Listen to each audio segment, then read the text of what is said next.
내 죄책감을 건드리는 사람, 아니면 내 약점을 건드리거나 내가 정말 가지고 싶어하는 그 욕망을 자꾸 들쑤셔 놓는 것은 자기애성 성격장애가 작업 걸고 있을 가능성이 높습니다. 그때는 굉장히 경계를 하셔야 돼요. 이놈이 또 나를 착취하려고 하는구나, 이 녀석.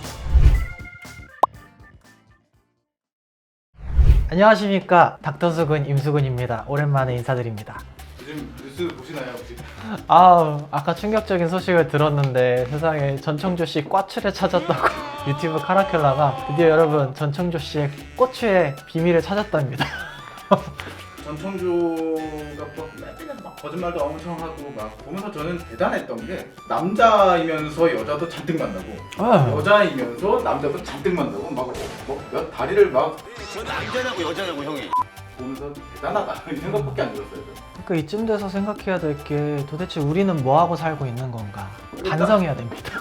나 한 명 사귀기도 힘들어 죽겠는데 뭐 혼자서 지금 결혼까지 하고 막 반성들 하세요, 다들. 반성합시다. 진짜가 그게 뭐 안에 뭐 열선이 들어있는 건가? 어떻게 몰랐을까요? No! 만약에 전청조 씨가 만약에 정말 말도 안 되지만 진단 좀 받고 해서 일로 왔다. 그럼 어떻게 진단을 내리실 건가요? 물리치료를. 사실 정신과 의사도 사람이기 때문에 만약에 와서 진단을 받아라. 근데 진단을 해봤자 어차피 이 사람은 금전적인 이득을 목적으로 여러 가지 거짓말 사기를 치고 다닌 거기 때문에 이거는 어디까지나 이 사람의 도덕적인 문제, 굳이 갖다 붙이자면은 사기꾼들이 많이 가지고 있는 반사회적 성격장애 더하기 자기애성 성격장애의 특성이 같이 있는지 그 부분을 중점적으로 볼 것 같습니다. 반사회적 성격장애죠. 흔히 말하는 소시오패스입니다. 맞습니다. 소시오패스라고 흔히 말하는 반사회적 성격장애는 다른 사람들에게 물리적인 상해를 입히는 것, 그리고 금전적인 손해를 입히면서도 전혀 죄책감을 느끼지 않고 계속해서 사회 악적인 행동만을 반복하는 그것을 반사회적 성격장애라고 합니다. 근데 생각하니까 너무 망측스럽네. 다시 좀 정색을 좀 하고. 최근에 핫했죠. 전청조 사기 사건. 다들 어떻게 보셨는지 모르겠습니다. 근데 저는 그거를 보면서 생각나는 게 이런 사건들이 1년에 한 번씩 터지는 것 같은 게 예전에도 혹시 기억하실지 모르겠어요. 유재석 씨한테 그림 선물해줬다. 그 무슨 스포츠카 사기 부부 아니에요? 예. 그때도 그렇고 약간 이런 사건들이 주기적으로 한 번씩 터지는 것 같은데 그때마다 이제 나오는 것들 약간 리플리 증후군 그런 말들이 있더라고. 근데 제가 이걸 다 알아보니까 리플리 증후군이 실제로는 없는 병이라고 하더라고요. 네, 맞아요. 정신건강의학과에서 사용하는 DSM 체계에는 없는 진단명이고 사실 국제적인 진단 기준으로 통용되는 ICD에도 없는 질환명이라고 보시면 됩니다. 심지어 한국에만 있는 거죠 이게. 외국 사람들도 리플리 뭐 신종 하면 알아듣나요? 당연히 못 알아듣는다고 생각을 하고, 제가 우리의 친구 나무위키에서 보니까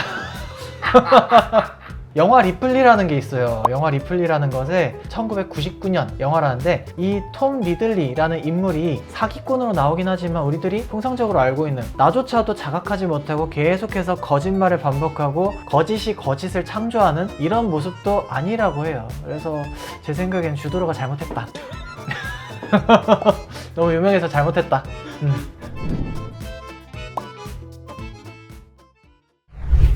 실제로 이런 비슷한 정신질환이 있나요? 자기가 막 거짓말을 하고 다니는데 본인이 그걸 실제로 믿어버리는.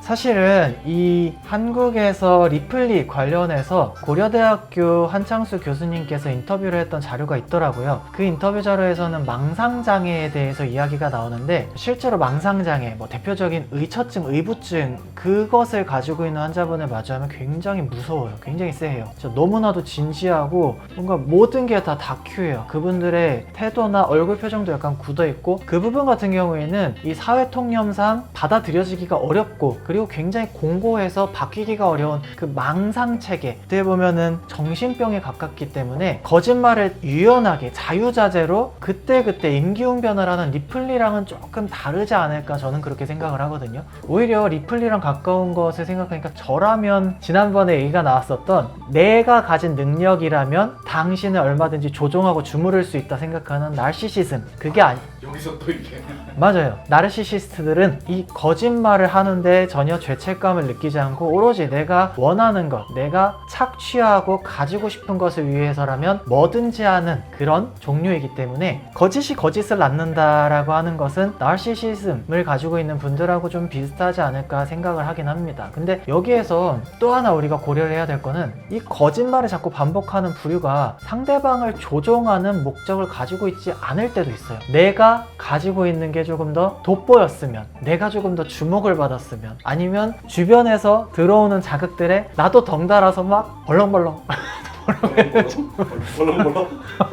뭐라고 해야 되지? 나까지도 같이 들썩거리면서 내가 여기서 돋보여야 된다, 내가 여기서 주목을 받아야 된다 하는 그런 1차원적인 목적을 가지고 거짓말을 반복하는 분들도 있거든요. 대표적으로 히스테리성 성격장애를 생각을 해볼 수가 있습니다. 이분들은 주변으로부터 굉장히 영향을 쉽게 받는 것이 특징이에요. 그리고 내가 주목받지 못하는 상황을 견디질 못합니다. 겉으로 볼 땐 굉장히 화려할 수 있는데 그 감정 표현이 굉장히 오도방정 약간 궁극의 관심병 이런 건가요? 그렇죠. 궁극의 관심병이라고 보는 게 맞을 것 같아요. 뭔가 되게 감정 표현이 가벼운데 세밀한 묘사까지는 못하는 것이 특징입니다. 뭔가 치밀하지는 못하네요, 다들. 그렇죠. 여러분 복습하셔야 돼요. 복습.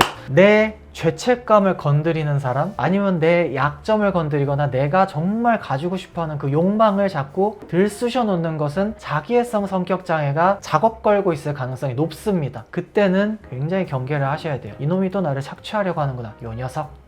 히스테리성 성격장애들은 사실 굉장히 취약해요. 뭔가 나약하고 낙엽 같다고 보시면 됩니다. 이리 흔들렸다 저리 흔들렸다, 남들이 나를 어떻게 볼까, 남들이 하는 칭찬 한마디에 굉장히 막 들썩거리고 칭찬은 고래도 춤추게 한다. 그게 맞는 것 같아요. 나르시시스트 같은 경우에는 경제적이든 뭔가 물리적이든 남들한테 손해를 끼치는 게 굉장히 치명적일 수가 있는데, 히스테리성 성격장애는 기빨려요. 그냥 자기 무덤만 계속 파고 있는 거 아닌가요? 장기적으로 보면. 네. 듣고 있는 사람들이 진 빠집니다. 그리고 그거 맞춰주다 보면은 배척당해요. 그분들이 꼭 이제 뭔가 안타깝게도 혼자가 되고 고립이 되고 또다시 외로워서 리플리, 물론 우리가 너무 통용이 많이 되는 말이라서 알고 있으면 좋기는 하지만 거기에 숨어있는 이 사람의 어떤 정신병리, 이게 나르시시즘인지 아니면 이 사람이 정말 인정받고 싶어하는 히스테리성, 불쌍한 히스테리 그런 측면을 가지고 있는지 그 부분을 생각해 본다면은 안 당할 수 있지 않을까, 에너지도 덜 뺏기지 않을까 그런 생각을 합니다. 재밌게 봐주셨으면 좋겠네요. 네, 다음번에도 재밌는 정보 가지고 또 다시 찾아뵙겠습니다. 감사합니다.